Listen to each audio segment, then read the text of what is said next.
Recently ఒక student తన experience share చేసుకుంది. అదేంటంటే తను ఇంగ్లీష్ నేర్చుకోవడానికి చిన్నప్పటి నుంచి చాలా స్ట్రగుల్స్ ఫేస్ చేసిందంట. తను ఆల్రెడీ మా కమ్యూనిటీలో member, already confident speaker. Fearless speaking దాంట్లో fearless speaking every week Wednesday జరుగుతూ ఉంటుంది. తన నేమ్ ఇచ్చి తన గురించి తను చెప్పిందనమాట లాస్ట్ వీక్. సో, చెప్పినప్పుడు ఒక్క పాయింట్ నేను విన్నాను తన దగ్గర. తను నేర్చుకోవడానికి చాలా స్ట్రగుల్స్ ఫేస్ చేసి ఒక చోట ఎక్కడో ప్రీవియస్‌లీ జాయిన్ అయిందంట నా దగ్గరికొచ్చే ముందే. అక్కడ అసలు మాట్లాడించేవారు కాదంట. అంతా రాయడమే ఉండేదని చెప్పింది. అలా రాయిస్తూనే ఉండేవారంట. దానివల్ల తనకి ఏం అర్థం కాలేదు. వస్తుందా? రాదా? అని చెప్పి ఎంతో టైం వేస్ట్ అయింది.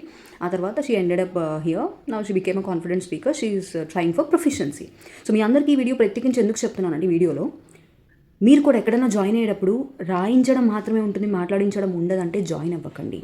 అలా అంటే మీకు రాయడమే మెయిన్ టార్గెట్, రాయడం రావాలి అనుకుంటే you can go for writing. కానీ మీకు మాట్లాడడం కావాలి, అక్కడ రాయించడం ఉంటుందంటే మీరు జాయిన్ అవ్వకండి. మాట్లాడిస్తారు అంటేనే క్లియర్‌గా తెలుసుకొని జాయిన్ అవ్వండి. Please keep this in mind.